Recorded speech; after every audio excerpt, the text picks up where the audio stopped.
네. 여러분 혹시 우리나라에서 가장 높은 건물이 무엇인지 아세요? 롯데타워. 롯데타워. 네. 바로 롯데타워가 최근에 2016년도에 지어졌다고 해요. 보니까 높이가 123층, 또 555m. 네. 선생님도 아직은 못 가봤는데 되게 멋있다고 하더라고요. 그러면 여러분 이렇게 높은 빌딩을 지으려고 하면 가장 먼저 해야 할 일이 무엇일까요? 돈도 당연히 필요하겠죠.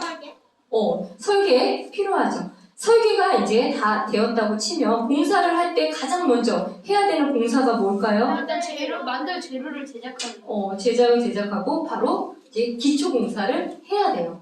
맞나요, 여러분? 네. 네. 이렇게 신문 기사를 읽어보니까 이 롯데월드 타워를 기초 공사를 하는데 여러분 혹시 레미콘이 몇 대나 동원이 되었을 것 같아요? 많이.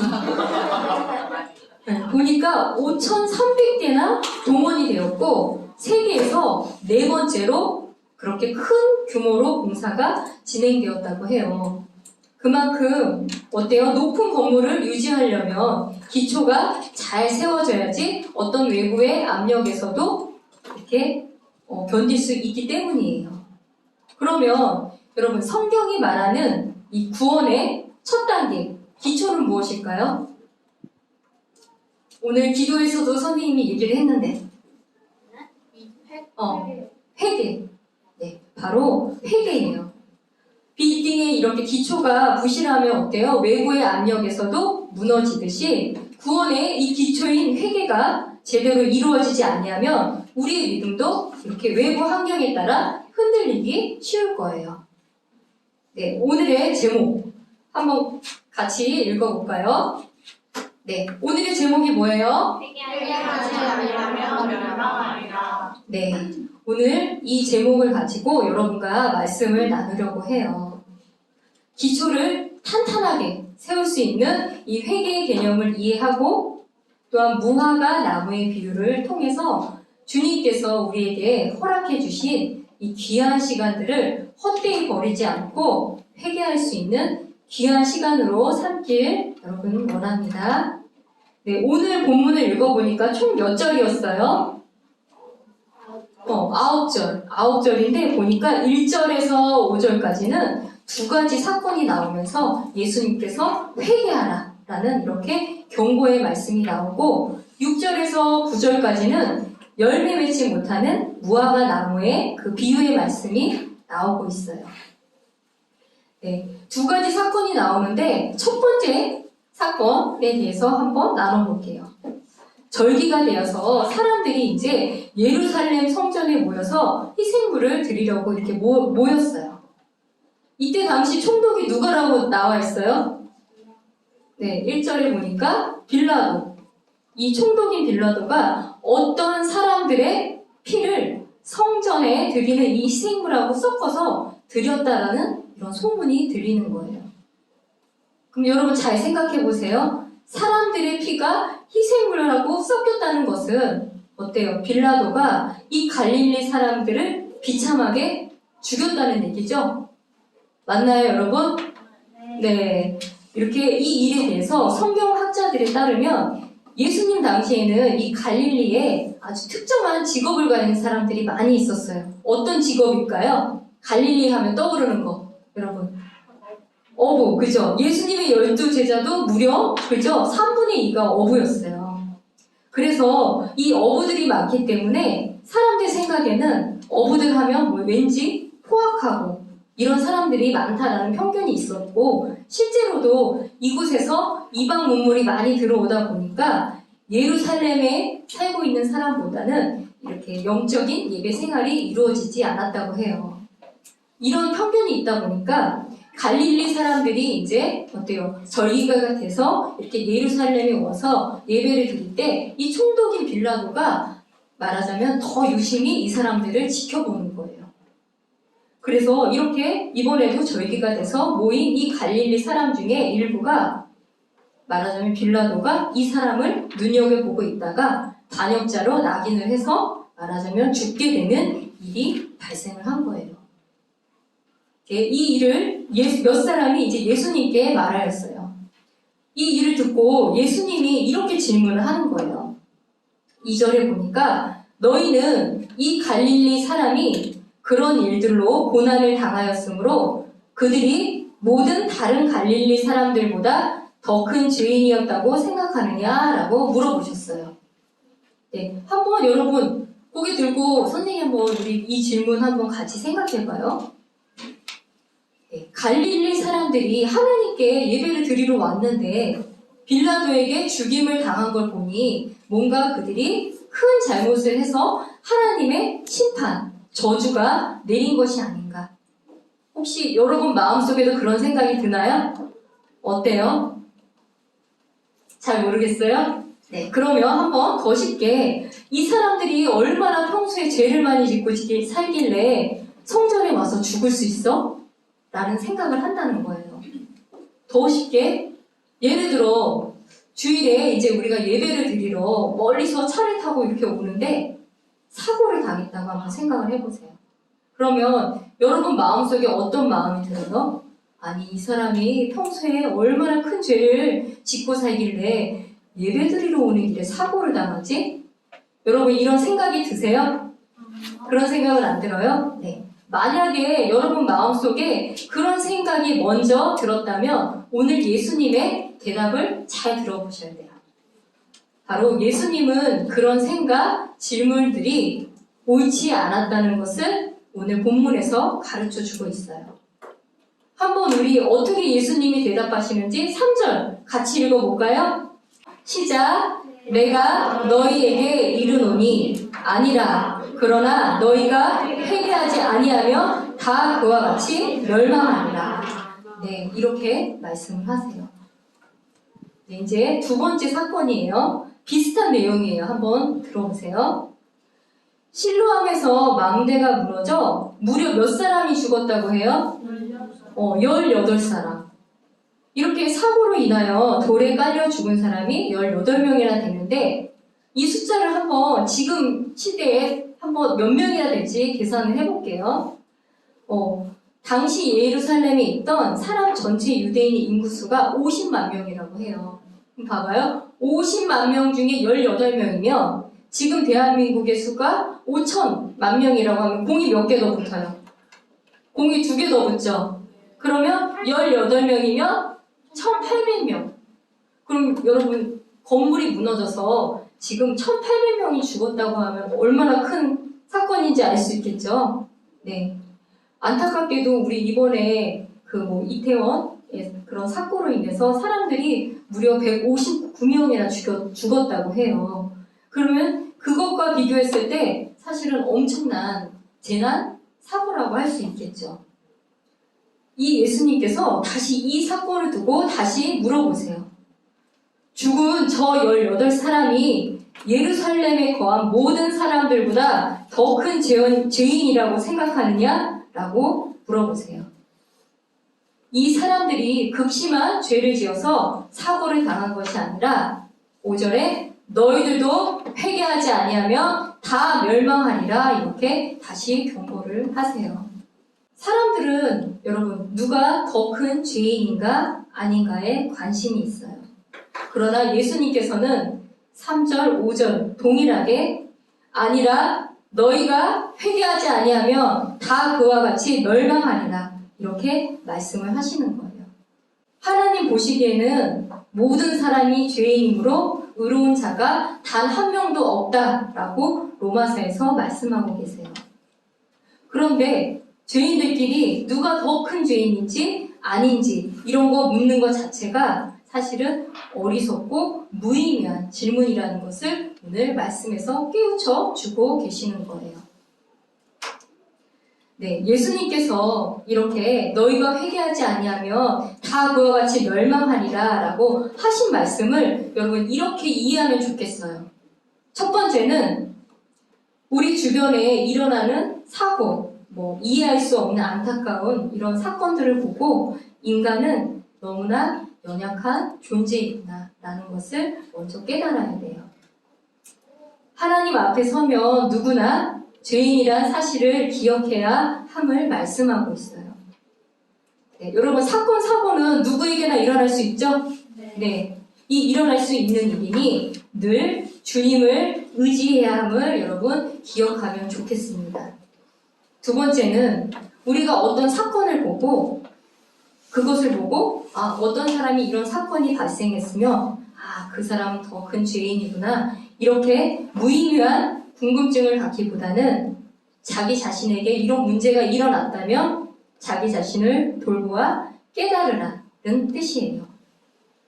나는 지금 과연 하나님 앞에 바르게 서 있는지 자기 자신을 먼저 살펴보는 사람이 지혜로운 사람이에요. 세 번째는 하나님의 은혜에 감사하는 마음을 갖는 거예요. 우리가 때로는 우리의 생각, 계획, 힘으로 살아가는 것 같지만 사실 이 모든 것이 하나님께서 은혜를 주시고 또 보호해 주셔서 우리가 살아가고 있음을 여러분 기억하면 좋겠습니다. 그러면 성경이 말하는 회개의 의미를 알아볼게요. 오늘 오전에 감사하게도 목사님께서 회개에 대해서 많이 말씀을 해주셔서 너무 감사했어요. 여러분 오늘 오전 말씀 잘 들었어요? 네. 그러면은 더 이해하기가 쉬울 것 같아요. 네, 여러분 하나님께서 사람들에게 이렇게 두꺼운 성경책을 만들어 주셨을까 한번 우리 생각해 볼게요. 성경책을 하나님께서 사람들에게 보내주신 우리 약속의 한번 편지라고 생각해 봐요. 그럼 이 편지를 사람들에게 주신 것은 이 편지를 읽고 깨닫고 하나님께 돌이키라는 거예요. 이것을 성경에서는 회개라고 얘기하고 있어요. 먼저 자신이 죄인임을 인정하고 또 나 자신은 죄의 문제를 해결할 수 없구나.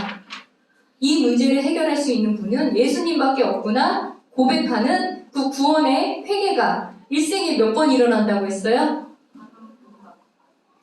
구원의 회개가 단 한 번. 맞아요? 잘 들은 거 맞죠, 여러분? 네. 그런데 여러분 구원받았음에도 우리가 죄를 짓고 살고 있어요. 그럴 때 죄를 짓고 또 나의 삶 속에서 잘못된 삶이 나올 때 매일 하나님께로 돌이켜야겠다고 작심하는 회개가 매일 이루어져야 하나님께서 각자에게 원하시는 장성한 분량에까지 우리가 잘할 수 있다고 성경에서는 반복적으로 얘기하고 있어요. 네. 오늘 서두에 빌딩을 지을 때 기초가 중요하다고 했는데 구원의 기초인 회개가 부실하면 어때요? 공사가 제대로 잘 되지 않으면 이상한 교리에 이렇게 휩쓸려서 나중에는 구원의 확신도 흔들리게 되고 또 믿음까지 흔들리게 된다는 점을 여러분 꼭 기억하시길 바라요. 네, 그러면 오늘 참 회개가 좀 무거운 주제죠. 네, 계속 회개하지 아니하면 멸망하리라 라는 말씀이 나오니까 여러분 얼굴이 많이 굳어져 있어요. 그죠?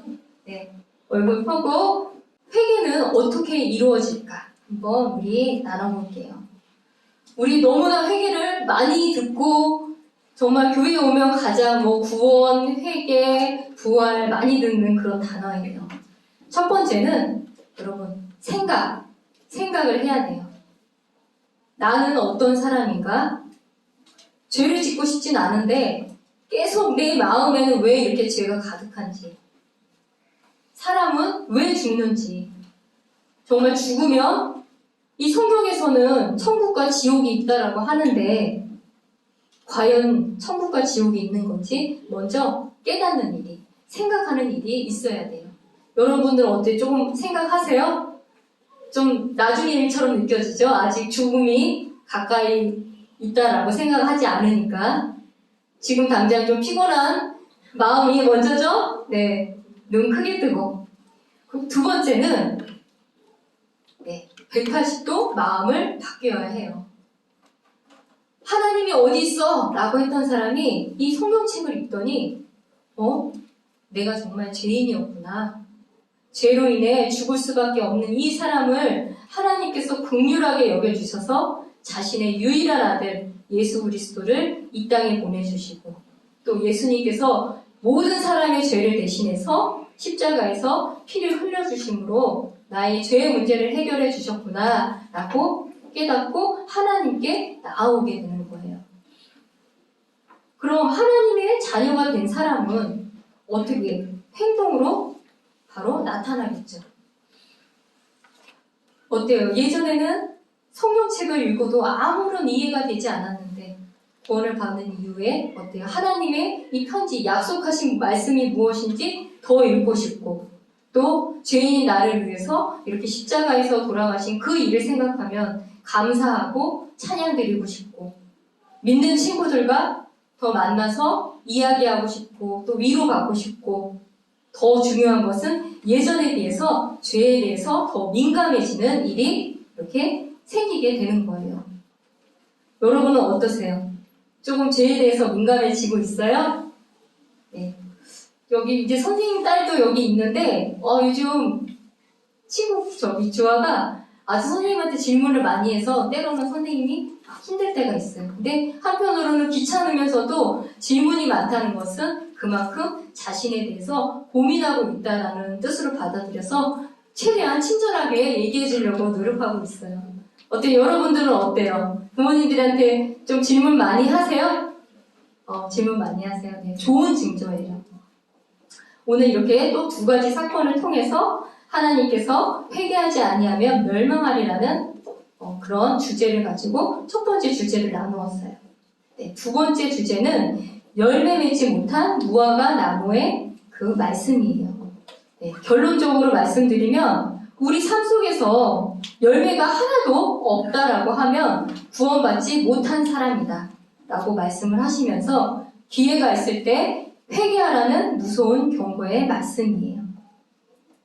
6절을 보니까 어떤 사람이 자기 포도원에 무화과 나무 한 그루를 심고 와서 그것의 열매를 구하였으나 하나도 찾지 못하였어요. 그러니까 주인이 포도원 지기에게 이르되 내가 이 3년 동안 이 무화과 나무에서 열매를 구하되 하나도 찾지 못하였으니 그것을 베어버리라. 어찌하여 그것이 땅을 버리게 하겠느냐라고 하였어요. 한번 이 질문에 대해서 우리 한번 얘기를 나눠볼게요. 여러분 혹시 무화과 나무 보신 적 있으세요? 없죠? 그런데 성경에서는 무화과 나무가 참 많이 나오더라고요. 창세기에서 사람들이 죄를 짓고 부끄러움에 이렇게 옷을 입었잖아요. 거기서 나오는 것도 무화과 나무. 그래서 무화과 나무를 선생님이 한번 찾아봤더니 이런 열매예요. 여러분들 한번 먹어본 적 없죠? 네. 먹어본 적 있어요? 먹어봤어요? 네. 선생님도 한두 번 먹어본 적이 있는데 썩 선생님 스타일은 아니었어요. 그런데 중년 여성들한테 아주 좋다라고 얘기를 하더라고요. 그래서 이런 열매예요. 이렇게 예수님 당시에는 포도원에다가 이 무화과 나무를 보는 것이 되게 흔했다고 해요. 왜냐하면은 팔레스타인의 토양이 좋지 않아서 나무가 이렇게 자랄 만한 토양이 있으면 거기에다가 어떤 열매라도 이렇게 심었다고 해요. 그런데 본문의 포도원 주인도 그렇게 했는데 여러분 몇 년 동안 무화과 나무가 열매를 맺지 못하였다고 나와 있어요? 3년. 3년이 지나도 열매가 없는 거예요. 그럼 여러분이 만약에 주인이라고 한번 생각을 해보세요. 어떻게 하겠어요? 기다려줄 거예요? 긍휼이 많은 찬이에요. 선생님은 어때요? 1년도 못 기다릴 것 같아요. 1년 지나서 만약에 열매가 없다. 그럼 선생님은 다른 나무로 왠지 바꿀 것 같아요. 네. 그런데 이제 본문을 보니까 당연히 처음에는 베어버리라고 얘기를 했어요. 왜냐하면 열매를 맺지 못할 뿐만 아니라 본문에 보니까 이것이 다른 영양분을 다 흡수를 해서 포도나무까지 열매를 못 맺게 한다고 해요. 그러니까 당연히 포도원 주인으로서는 이거를 베어버리는 게 맞겠죠. 근데 이 본문에서 얘기하는 바로 열매를 구하되 하나도 열매를 맺지 못한 사람은 구원받지 못한 사람이에요. 그러니까 베어버리라 라는 것은 쉽게 말해서 구원받지 못한 사람은 지옥불 속에 던져 넣으라 라는 말씀이에요. 무서운 말씀이죠. 네. 그런데 주의할 것은 구원받았는데 열매를 맺지 못했다고 해서 여러분 구원을 잃은 걸까요? 어때요? 나는 구원을 받았다고 생각하고 했는데 삶의 변화가 전혀 없어요. 그러면 나는 구원을 잃어버린 걸까요? 그건 아니에요. 열매를 맺지 못했다고 해서 구원을 잃어버린 것이 아니라 어때요? 예수님께서 다시 오실 때 우리가 각 사람이 그리스도의 심판석에 서는데 그 보상이 적은 거예요. 그런데 또 잘 생각해보면 구원받았다고 하는데 열매가 없다는 것은 사실 또 불가능한 일이에요. 만일 내가 하나님을 믿는다고 하면서도 삶에 변화가 없다면 여러분 심각하게 고민을 해보셔야 해요. 네. 베어버리라는 이 주인의 말에 포도원 지기는 이렇게 주인한테 얘기를 합니다. 주인이여, 내가 그것의 주위를 파고 그것에 거름을 줄 때까지는 금년에도 그것을 그대로 내버려 두십시오. 만일 1년 뒤에도 열매를 맺지 못하면 그때 베어버려도 좋습니다. 라고 간청을 해요. 주인은 이 간곡한 포도원 지기의 요청에 몇 년 더 기회를 주나요? 1년.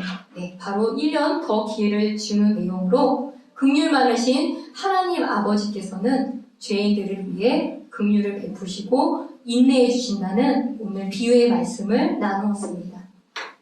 여기서 보니까 이 포도원 지기가 이렇게 얘기를 해요. 제가 그것에 거름을 줄 때까지 1년 더 내버려 두십시오 라고 하는 이 간청의 말씀이 순간 선생님이 여러분들을 위해서 1년 더 정말 말씀을 이렇게 주겠다, 해야겠다는 그런 마음에 이렇게 좀 소원함이 생겼어요. 네, 여러분 한번 고개를 들고 여러분의 우리 한번 환경을 생각해 볼게요. 하나님께서 보존해 주신 이 말씀이 선포되는 사랑침례 교회에 다니고 있어요. 또 믿음 좋은 부모님 밑에서 양육 받고 있고 또 경제적으로도 어려움 없이 지내고 있어요.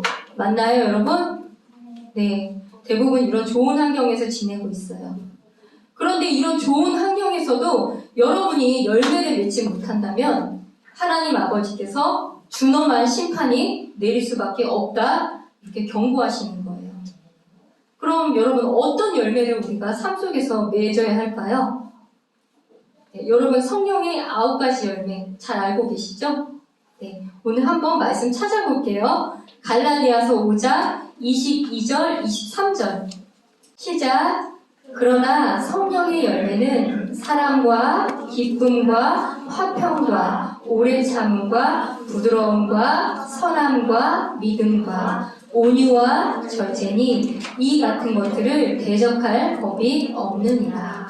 네, 잘 알고 있는 말씀이죠?